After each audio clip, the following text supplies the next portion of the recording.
Welcome back to War Room. Like I said, we're a little understaffed. You normally in the second hour have our tee-off music, but that's fine. We're cutting the cold opens today to get to the as we call it, to get to the receipts. I want to thank everybody. You're listening to War Room Pandemic. It is the #1 podcast in America for politics. I think we're number 5 for news, and we're very honored to be a global audience. I want to thank our partners, John Fredericks Radio Network, Real America's Voice, which is doing a terrific job today out of Denver to help us put this show together.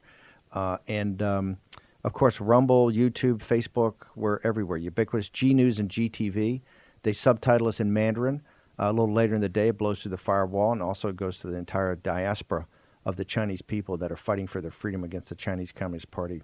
Every day of the week is the reason this show has gotten so massive. Remember, the podcast is like the 5th or 6th way that we distribute this, and it's all free. So if everybody goes and downloads, and please leave us a review. We take those very seriously. We read the reviews and we compare notes here with the production team to make sure that we're making the show better and better every day. I want to go back now to Christopher Flannery from American Story. Just one question, Christopher, because we are pressed for time, but here's the thing. And tomorrow, when we go, we're going to have the combat history of Christmas tomorrow for the entire 2 hours. It's a special we've been doing for years. Patrick K. O'Donnell, the combat historian, will be there. Here's what I just don't get about this.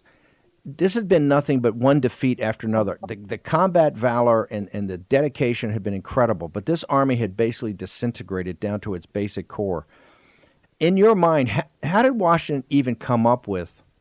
Because if you talk to if you talk to infantry officers and infantry non-commissioned officers, one of the hardest things to do is a forced crossing of a river in the middle of the night in winter to then land and immediately go into a fight.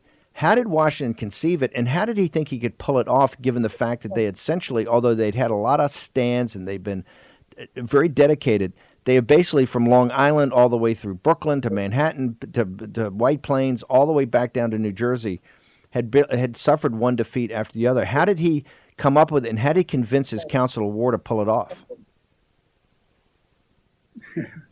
Well, desperation, necessity, and a remarkable determination, an unwillingness to quit. That was Washington.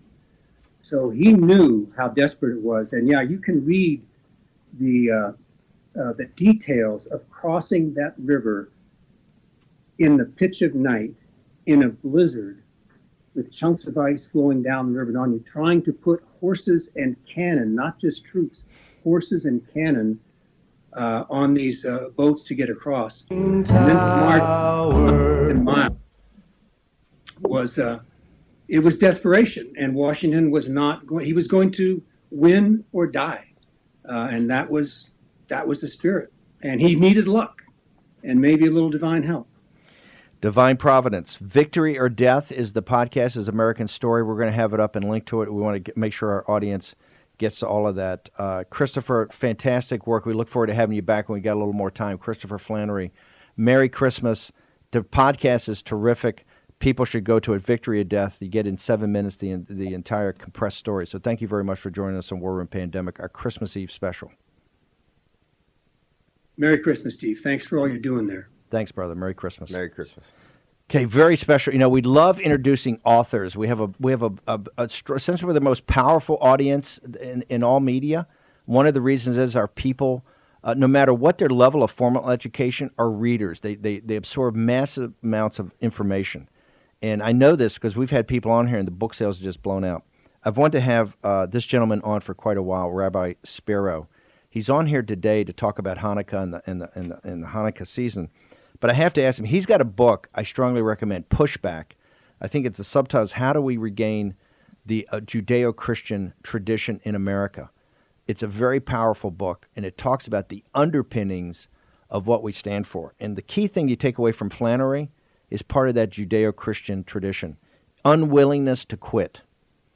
Unwillingness to quit. Also, the involvement of divine providence in certain points in American history. So, Rabbi Spero, thank you very much for joining us today on War Room Pandemic. Oh, my pleasure. First off, just quickly before we get to Hanukkah, I want to talk about the book. Tell me about Pushback. What is the Judeo-Christian tradition? We talk about it a lot here, but I love the fact that someone's written a book about it. Talk to us what that tradition is. What does it mean? And have we lost that in modern America? The Judeo-Christian tradition does not mean that you've got to go to church or synagogue every week.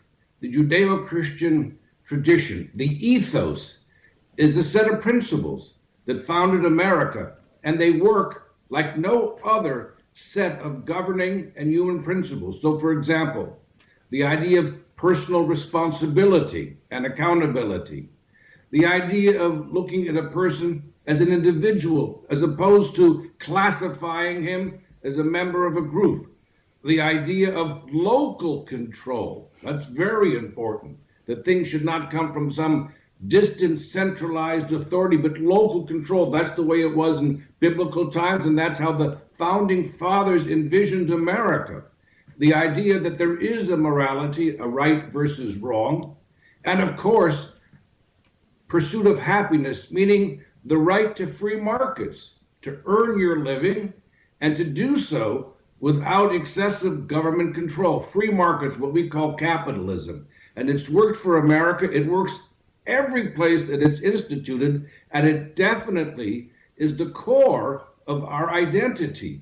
And I say in the book that in order for a country to survive, or a family, or a corporation, it needs a distinct, specific identity. And what the United States is, it's more than simply a land between the Atlantic and the Pacific. It is an idea. It's an ideal. And it's made us successful, this idea, which is the Judeo-Christian ethos. One more thing. Alexis de Tocqueville, when he came to America in the 1800s to observe America, he said that this is the ideal that has brought this wonderful success and blessing to America. And so long as we continue with that ideal, we will have that success.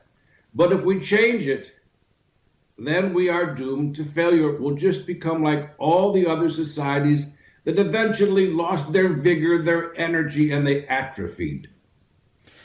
Donald Trump's victory in 2016 was really about the managed decline of our country by our elites.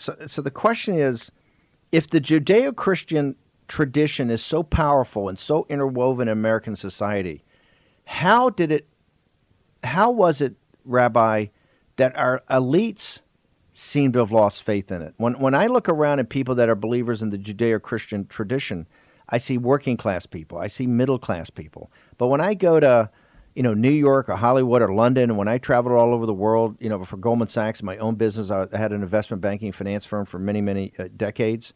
It's the elites that seem to kind of mock and ridicule those ideals today. Why was it that the elites that were the beneficiary of so much that came off those traditions, why were they the first to kind of appears to jettison it? Many of them are selfish, and what propelled them to success, they're not willing to share with others. They want to reserve it just for their group. But the main reason is they no longer believe in America. They're elites. They are universalists. They're all part of this transnationalism. And they want to be part of a whole global fraternity. There's so much more glitter. There's so much more money when your audience is the entire world. And that's what it means to be part of a ruling class. You're a ruling class not just in the United States if you're one of these elites, but you feel you're part of a global ruling class, and they do all work together. Those on the left work together. So they just jettisoned the Judeo-Christian ethos because they don't care about a unique America. They don't like a unique America. They, in fact, don't even like the American people. And that's why you see that they're trying to destroy the middle class. I wrote this already after the second month of Obama, back in 2008. And I said there's an attempt to destroy the middle class because what distinguishes America from other countries is this vibrant middle class, which depends upon independence, personal responsibility, free markets. They want to destroy that because they don't like America. They don't like the concept that some fella in Iowa, a farmer, has as much right through his vote to determine the destiny of this country as they from Harvard or from Hollywood. They understand one thing. that in order for America to survive, the Judeo-Christian ethos must survive. And in order for the Judeo-Christian ethos to survive, so must America, because today America is the bedrock of that ethos. So they're out to diminish America, and that's why they want to basically cancel the Judeo-Christian ethos, which has always made America, America. Rabbi, I got two-part question. Number one, because our audience is massive in its activism. We've seen this week as they've lit certain politicians up and actually had a change of behavior by some of these politicians. Number one, besides your book, and we're going to get that up because I think everybody's got to get a copy of it and read it. Besides your book, how can people learn more? Where should they go to start to learn more about the Judeo-Christian ethos? And number two, what can our audience do practically to start to push, to start to get this back into the mainstream of America? Let me take your second question. Let me address that first, because activism to me is the most important thing. And people can be active because America is still based on local control. You don't have to go travel to Washington, D.C. or always call your senator. In America, since it is a country based on federalism of local control, you can remain in your home, in your neighborhood, and do so much that will have an effect. Number one, there are school boards.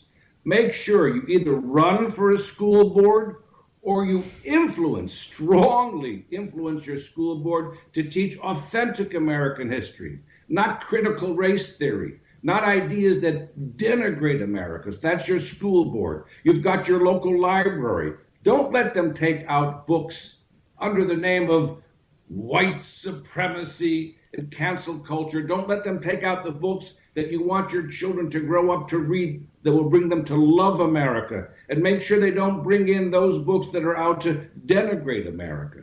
There are zoning issues.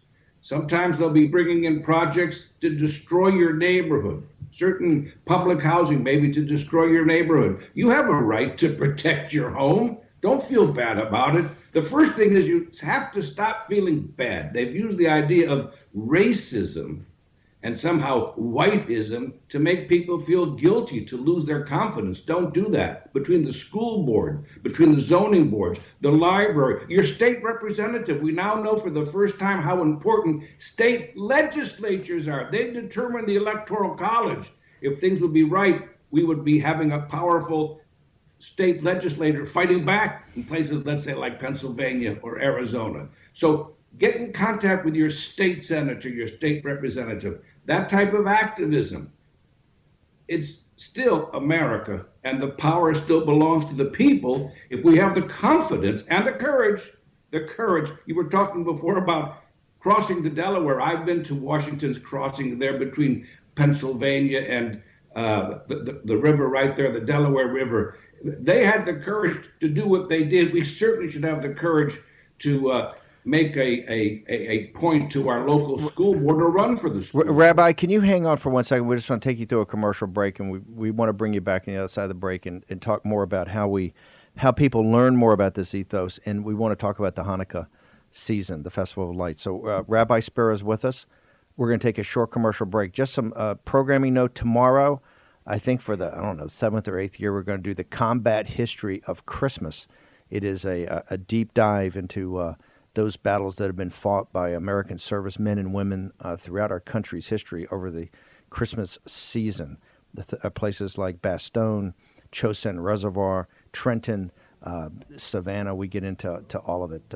We get into all of it tomorrow with Patrick K. O'Donnell, who is our combat historian. Also, Boxing Day special with Raheem Kassam on Saturday. Short commercial break. We'll return with Rabbi Spero in the Hanukkah season, and also Maria Luisa Rossi going to talk to us about the 7 fishes tradition in Italy. All next on War and Pandemic.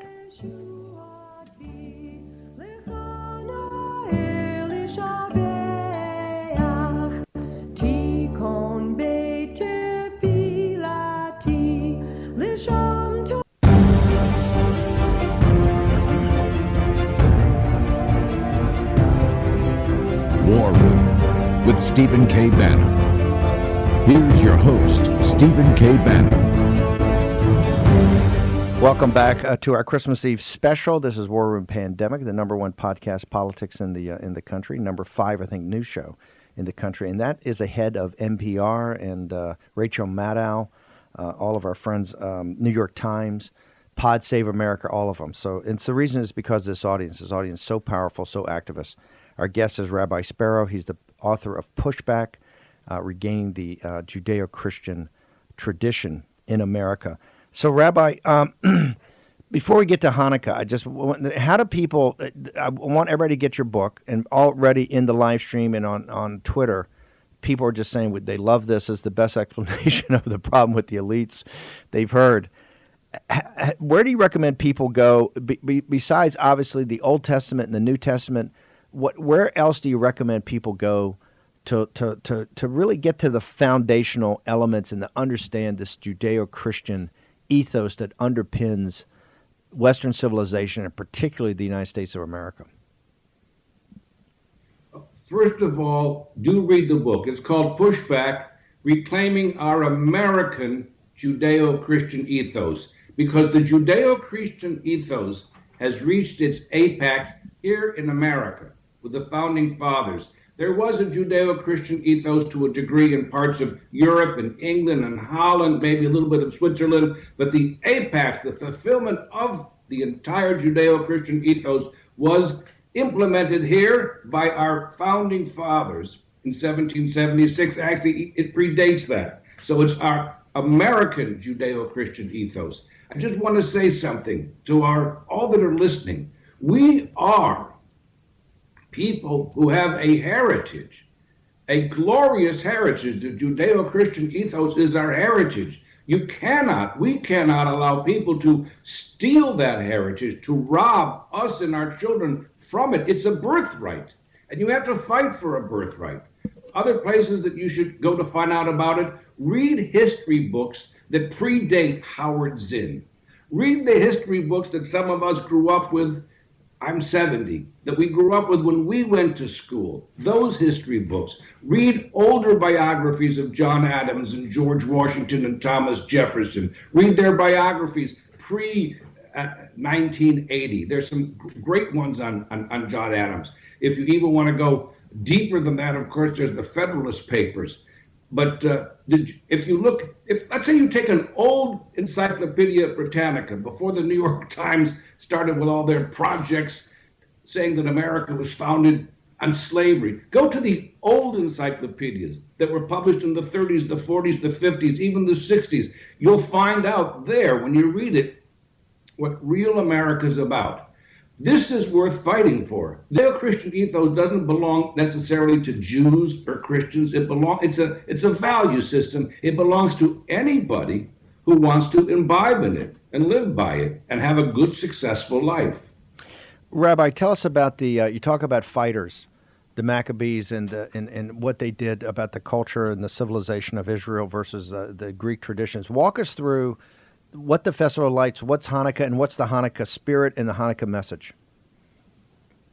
More than any other year in my lifetime, and perhaps in history, the Hanukkah story, the message of Hanukkah, has been revisited. What happened was in ancient Judea, they called Israel in those days, 2,200 years ago, they called it Judea. It was a sovereign country, but the ones that ruled the world were the Greeks. And the Greeks had different provinces where they controlled different parts of the world. It was type of a globalization. And they got together with the Syrians, so they had the Syrian-Greek hegemony. Israel fell underneath that hegemony. And they said like this, enough of this nationalism. They told the Jewish nation, no more nationalism. You're now part of a universal order coming out of Greece. We're going to have one culture. You're not going to have any distinct culture. No more nationalism, no more sovereignty, no more distinctiveness. Many of the Jews gave in. They didn't want to fight. And they had all types of excuses. Well, maybe transnationalism is good. Maybe our identity is not so important. Oh, who cares about sovereignty? We'll be protected by someone even stronger than us, the Syrian Greeks. But finally, there was a family called the Maccabees. They rose up and said, no, we're not going to relinquish our heritage. the distinctiveness, our sovereignty. We're not embarrassed by our nation, our nationalism, and they fought against odds that were greater than what we are at today, fighting against, let's say, the transnationalists or the globalists or the universalists or the deep state. They fought. The problem they had was not simply the enemy without, but the enemy within. There were elites then who were bureaucrats, some even in the temple, some even that were priests. And these elites decided to partner not with their countrymen, but with the universalists, the globalists, the Syrian Greeks, because they loved the glitter, the power, the money, the romance. They felt that they were above and they were just better than the common people. And so they had to fight an enemy from without, but they had to fight sabotage and betrayal from an enemy, an elite, a bureaucratic elite from within who were very powerful. They finally prevailed, the Maccabees. They went right to the temple, which was the foremost institution in that country, which the elites had taken over. The ruling class had actually taken over the symbolic institution of ancient Judea, the temple. They got rid of them, and they cleaned it out, and they lit a menorah, a candelabra, hoping that it would last for a day, and it lasted 8 days. So they knew that their efforts had been blessed by God. That was a miracle. The amount of oil that should have lasted 1 day lasted 8 days. So, of course, we are living through the same ideas. There are people, a ruling elite within our country, that are collaborating with globalist transnationalists in order to denude America of its distinctiveness, its sovereignty, and they make fun of nationalism. Nationalism is a good thing when your nation is Israel or your nation is America. That's a good nationalism because we stand for something wonderful called the Judeo-Christian ethos. So it's very relevant for today. They had fewer people, the Maccabees, than we have, and we have more power. So if they can do it, I think we can do it. Rabbi Spero, I tell you, just incredible. How do people get access to you and to your writings? We're going to push the book hard up on Amazon and other places. How do they get? Do you have a website, Twitter? Tell people how they can get access to you. Well, we have a website. It's called Caucus for America. Caucus for America. We've been around for about 20 years. And then also I do things with a group called Conference of Jewish Affairs. We both have websites. So it's either Caucus for America or Conference of Jewish Affairs. I also do the Jewish angle because, unfortunately, many of my fellow Jews who should know better, they have gravitated to the left, and they themselves have become transnationalists, and they're on this whole train of constantly demonizing America. And I tell them that in the name of Judaism, if you want to be a proper Jew, you should be a patriotic American, subscribe to the Judeo-Christian ethos, and be part of those who want to maintain this glorious heritage for this country. Rabbi Spero, thank you very much. Honored to have you on. Look forward to having you back. The book is a Pushback, the American Judeo-Christian Tradition Ethos. Thank you very much. We're honored. Thank you. It was a pleasure. Happy Hanukkah. Okay, now we're... by the way, I think, Jack, that rates Blackwell. I agree. That was, and ladies and gentlemen, and Madeline Peltz particularly, we're going to get to Madeline in a second, our marketing director over at Media Matters. That was not scripted. That was, we put the show together, and I've been a big fan of this book. And this is actually the first time I've had a chance to visit with Rabbi Spero, but wow. Inspirational, because you know who the Maccabees are? They are the original deplorables. Exactly. And we are going to take back the temple here too, people. Right. I got to tell you, and remember, the through line is unwillingness to quit. Maccabees didn't quit. Washington didn't quit. And I tell you, it's easier to quit. Remember, the easiest thing to do is to quit. Just to stop, okay, to quit. Trump's not quitting. Rudy's not quitting. We're not quitting. And we're not quitting because we're crazy. We're not quitting because we can't quit. You can't. And if you look at the tradition in this Judeo-Christian ethos, which is so powerful the way he lays it out, right? That's what we call it. That's why we started the show we were going to do. We're going to have Ben Harnwell on from the Academy of the Judeo-Christian West that we have in Rome. And now I want to go to our favorite correspondent from Italy, Maria Luisa Rossi.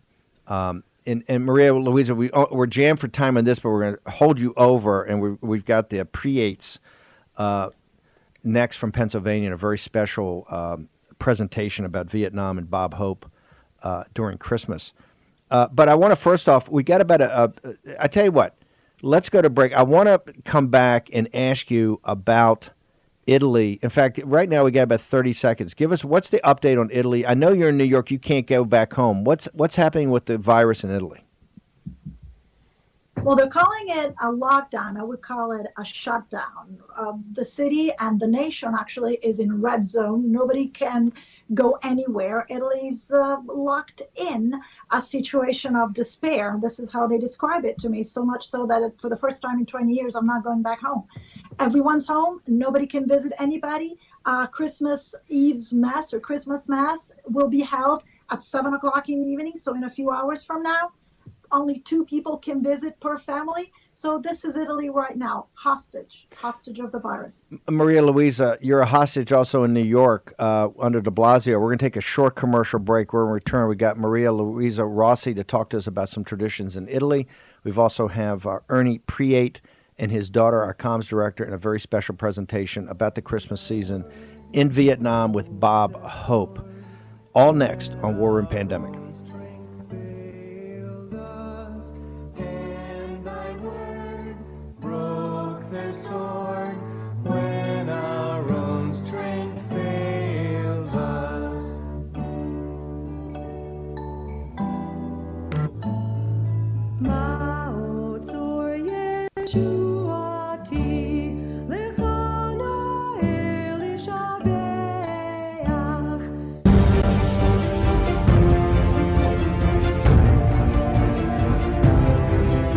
War Room with Stephen K. Bannon. Here's your host, Stephen K. Bannon. The image you see on the comeback is from the combat history of Christmas, which we'll do tomorrow with Patrick K. O'Donnell, Jack Maxey, myself. I want to get the image up right now.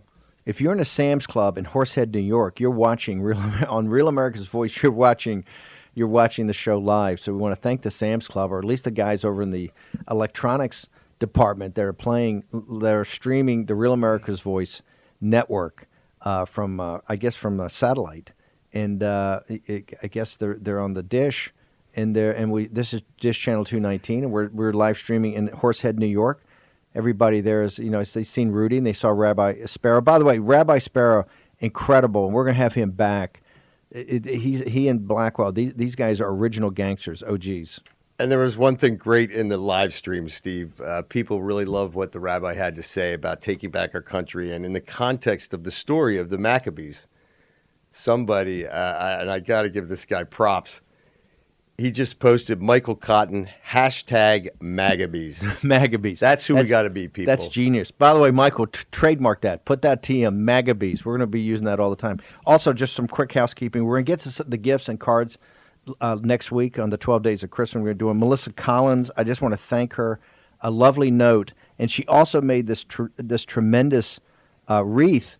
Madeline Peltz, our marketing director over at Media Matters, who is honored. She's up here because she's a mainstay. So you get number 2 Pencils, you got the Townhouse, the Breitbart Embassy, you've got the War Room, the logo. Melissa, just thank you so much. And of course, got a picture of our marketing director, Madeline Peltz. I think Madeline already put out a tweet about this. She said it was non-denominational. We're cool with that. Madeline, you're at the home of the Judeo-Christian ethos, as Rabbi Spero tells us. I also want to say, we're going to redo it. I love the Hanukkah music's amazing. So we're going to intersperse that with the Christmas stuff. It's just incredible. And the Christmas music is King's Choir of Cambridge. Everybody should go to their website if you really want something traditional to be in your home over the Christmas holidays. Get the King's Choir, King's College Choir of Cambridge University. It's absolutely amazing. It also shows you what we lost in the English Reformation. The Episcopalian High Church Anglicans took all the good music, and the Catholics took we kept the Gregorian chant. They took the choir. So it was. I want to go now to Melissa Rossi to talk about traditions. Melissa, we're a little jammed for time. Maria, I'm sorry, we're a little jammed for time, but Talk to us about the Christmas Eve tradition. I think it's the seven fishes in Italy. Walk us through this tradition. Seven fishes is an Italo-American tradition. In Italy, as you know, we're very proud of our food. Every region has its own tradition, but it's fundamentally something that we as Italians have inherited from the Italo-American tradition, where you prepare a 7-course meal, the traditional Italian meal, and the courses are made of fish. So you would start with, fancy appetizer, and all the way to dessert is fish-based. What this is about really is a Catholic or Christian tradition of the seven sacraments, or the 7 hills of Rome, some say, and it becomes a feast of Christmas Eve, as it began in the United States in, I believe, the late 1800s. And then Italians in the South have started doing it the same way. We do eat fish in Italy, as you know, on Christmas Eve. And this is pretty much what we're doing tonight all over Italy. We're eating, and we're eating alone. Fish, of course. But do you see any similarities now a little bit to New York City? I mean, New York City is the greatest city in the world, right? Capital of the world, Wall Street, right. Media, all that. The greatest people. I've loved every day I live there. And if you haven't, it's a town of small neighborhoods and villages. Not this, you think it's one huge place, right. But when you live there. What is happening under de Blasio? Is de Blasio now, de Blasio's New York like Italy? Well, I would say that Italy's far worse. I think New York under de Blasio has become a squalid theater of crime and destitution. I walk the neighborhoods. I live on the Upper West Side. You could see St. John of the Divine behind me, where there was a shooting last Sunday. And it's just crime-ridden. It's abandoned by the wealthy. Only the deplorables live here. And, of course, they have no jobs. But the city still holds, because America holds, and America holds dear its institutions. In Italy, we are asked, or required rather, to go out only if we show the police, who will stop us if we go somewhere, a document that says where we're going and where we're going somewhere. You have 62 million people shut in a nation without the capability, possibility, or wherewithal to go anywhere, including church, because, as I said, church mass and church or Christmas Eve mass will be held at 7 o'clock in the evening, not at 12 o'clock. So I would say that though New York is sad, squalid, and downhill as a city, as the greatest city in the world, vibrancy is gone, jobs are gone. But Italy now is is completely locked in within itself, without any possibility of renaissance or renewal. Okay, Maria Luisa, we're going to have you back on because we want to drill down on this, and particularly what's happening with the virus. For those who are audience members who have joined us not at the beginning of the year, Maria Luisa Rossi is one of the top correspondents for Italian TV here in America. Reports back, has her own show. She's like one of the most well-known personalities in all of Italy. Just last question. How are the Italian people right now viewing both the elites through the media, but the regular people? How are they viewing this this fight we have to actually find out who the president of the United States is right now? Well, it's a very interesting question, Steve, because somebody called me yesterday. Actually, they posted the question and they said to me, well, has Donald Trump given up yet? I think this pretty much sums it up. I think Italians don't respect the U.S. media as they did before the whole Trump presidency. I think Italians are split just the way Americans are split. They're split between people that believe that Joe Biden deserves the presidency and people that believe that Donald Trump was not treated fairly and that he deserves to be president for what he did vis-a-vis the virus. I don't think enough credit was given to Donald Trump for Operation Warp Speed. We will be starting to vaccinate people on the 27th of December. 900 people will be vaccinated in Italy. 1 million people were vaccinated here in the United States. Nobody talks about it. As I said, people are asking me, has he given up yet? Maria Luisa Rossi, do you have a Twitter handle? How do people follow you in our audience? At Emma Rossi-Hawkins, and of course you have the cover of my book, America Virus America. You're in it, Jack's in it. This is a story about the good guys taking over the narrative. And of course my Instagram at Emma Rossi-Hawkins Official. This is another fantastic book, another great author, one of the real drivers of the populist movement throughout the world, and one of the few major media stars internationally that is pure MAGA. Maria Luisa Rossi-Hawkins, thank you very much for joining us on the Christmas Eve special. A Merry Christmas and many blessings to your family. I know your mom's over in Italy, and I want her to have a Merry Christmas and know we're thinking about her. Merry Christmas. Yeah, particularly since she's not there, first time in 20 years. Merry Christmas, Maria Luisa. Glad to be here. Merry Christmas, Steve. That right there, ladies and gentlemen, is a fighter. We only have the hardest core of the hardcore on there. So glad we're welcoming Rabbi Spero to our posse, because wow, what a day, what a show. For that, and talk about Italian Americans, and talk about fighters, and talk about people who don't give up, the Preates. We got Ernie Preate, former Attorney General of the Commonwealth of Pennsylvania. Boy, do we wish we had Ernie in there now. And his daughter, the comms director for the War Room, Alexandra Preate, and they join us today from Pennsylvania. So I want to, before we get into, we're going to end the show, and we're going to take the next block to do that. But Ernie, we got this site we're going to put up, a Catholic site that's come out and said it's the Republican problem. We're losing election integrity because of the following Republican elected officials. Every state, they got their pictures. I want to put it up later and put it up in the live stream. And it's got the way to contact them. They're not doxxed. This is all their official stuff, but to contact them. Because we know we rattled the cages in Pennsylvania yesterday. But in the great Commonwealth of Pennsylvania, that has Independence Hall, that the Battle of Trenton, to take back the save our republic in its first Christmas, started from Pennsylvania. You had to cross the Delaware from Pennsylvania. That's where Washington's broken army was sequestered. That's where you had Independence Hall. That 6 months before in 1776, you did the Declaration of Independence. We had Valley Forge. We had Gettysburg. It is outside of my state of the Commonwealth, Virginia. It's got the second most important history in the nation. What is going on, Ernie Preate? You served your country in Vietnam. We're going to get into that in a second as a Marine. You used to be Attorney General. What is going on with elected Republican officials in your state? They're intimidated. They're intimidated, Steve.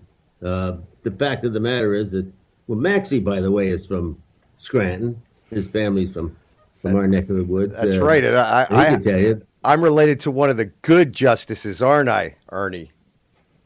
Yes, you are. It's former Chief Justice, and back in the 20s. Now, the fact of the matter is that the people are they're intimidated by the media. They're intimidated by the deep state. They're intimidated by people who are rhinos. Let's stop this. Let's get this over with. Let's move on. But there's a fundamental question that hasn't been answered, and that is, did we have a fair election? Did we have an honest election? And more we hear from people firsthand, not just affidavits, but in testimony, that there are problems with the election that we had, not just in Pennsylvania, but in multiple states. And it always turns out to be it's in the battleground states that were the key, 7 or 8 of them. So one of the things that I've been calling for, both on your show and John Katz-Matidis' show in New York, is that there has to be a special investigator. The president has called for that. Special counsel has got to be appointed to look into this, because the allegations that we're seeing involve fraud. Fraud is, by its very nature, a concealed, secretive offense. And it is needed, and the way you get through to fraud to find out what happened is you use investigators, grand juries, and people who are willing to go out and testify, whistleblowers. And that takes time, Steve and folks. It takes time. I was a prosecutor. I was a death penalty prosecutor. I had 19 murder cases in my Scranton area when I was DA. I was there for almost 15, 20 years. The fact of the matter is it takes time to do this stuff. You can't do it in 40 days. So we may not be, but the fight can't stop now just because there's deadlines on June the 6th or January the 6th. You just can't have that. You got to investigate till you come to the right conclusion, and it may take, unfortunately, a lot of time. Yeah, Ernie, just hang on. We're going to take a short commercial break. We're going to come back with Ernie Preate and his daughter Alexandra Preate, talk about Bob Hope, Vietnam, and Christmas. This will be Ernie Preate, the 2nd Lieutenant, Platoon Commander, 3rd Battalion, 7th Marines, when we return to War Room Pandemic. And thy word broke their sword when our own strength failed us. And thy word broke their sword when our own strength failed us.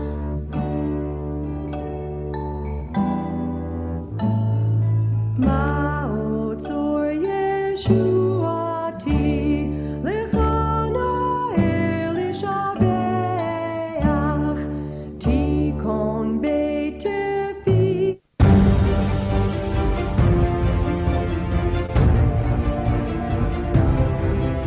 War Room with Stephen K. Bannon. Here's your host, Stephen K. Bannon.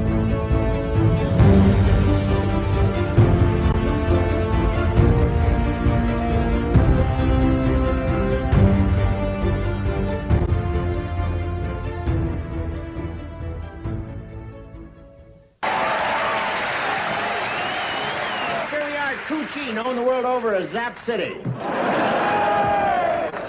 I don't have much news from the States. You all remember the States. You've seen it in those training films. No, I have real good news for you. I want to tell you guys the country's behind you 50%.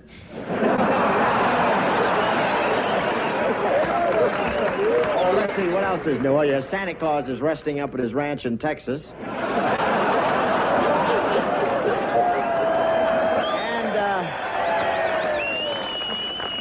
And I have good news for you Catholics. It's official now. You can eat Spam on Fridays.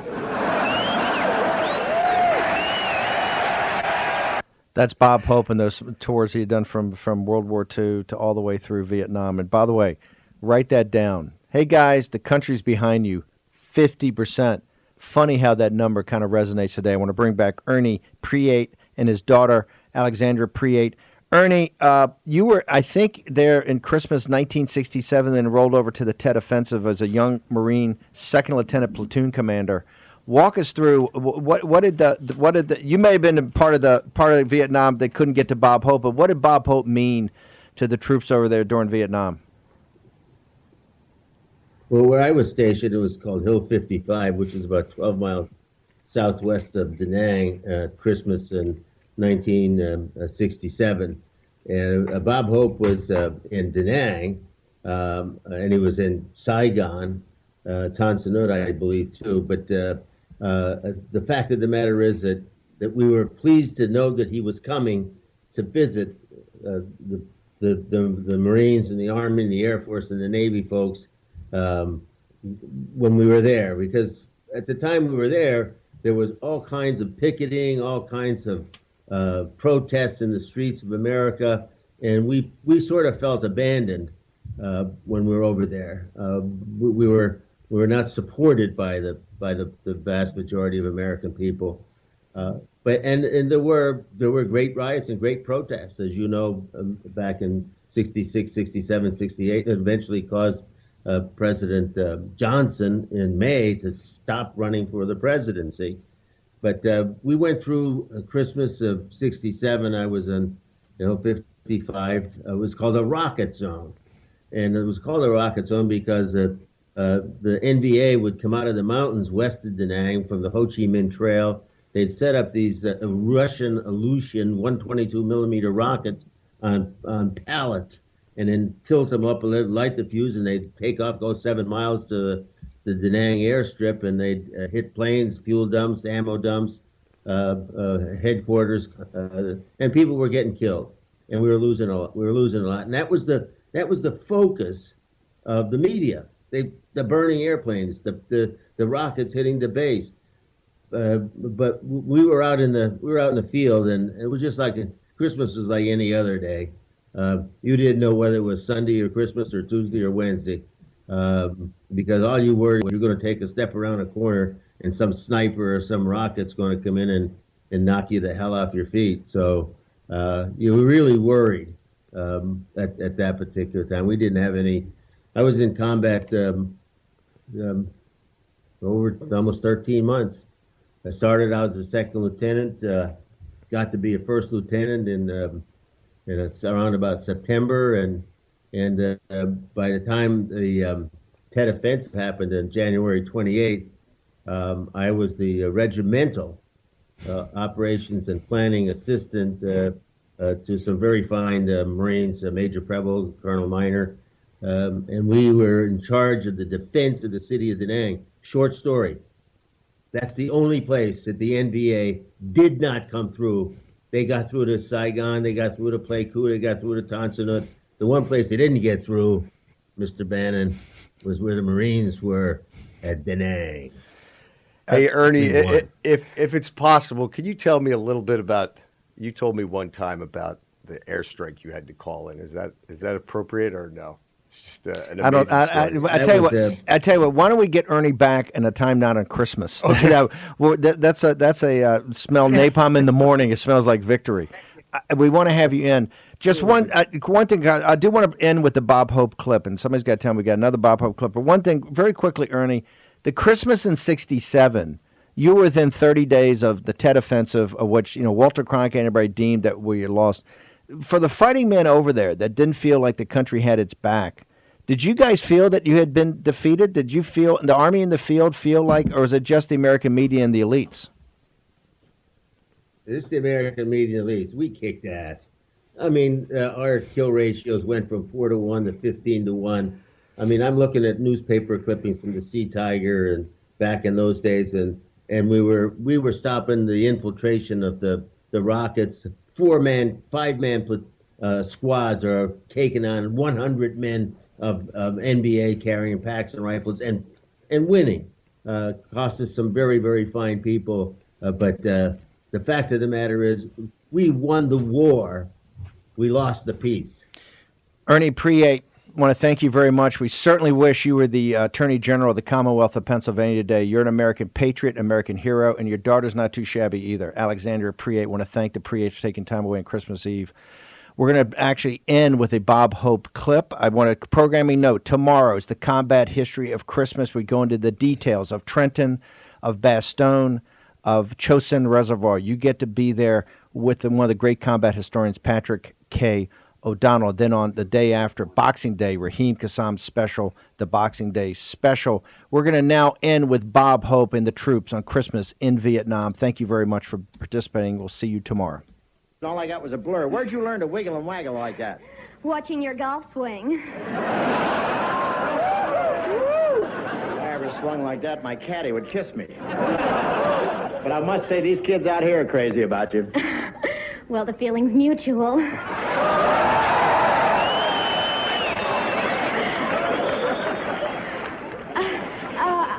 What I'd like to know is, when am I going to get a chance to meet all these fellas personally? Well,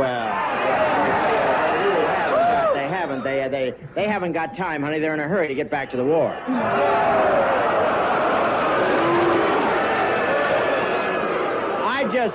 I just read the cards. What do I know? Well, I've never seen so many interesting faces. What were they in civilian life? Happy.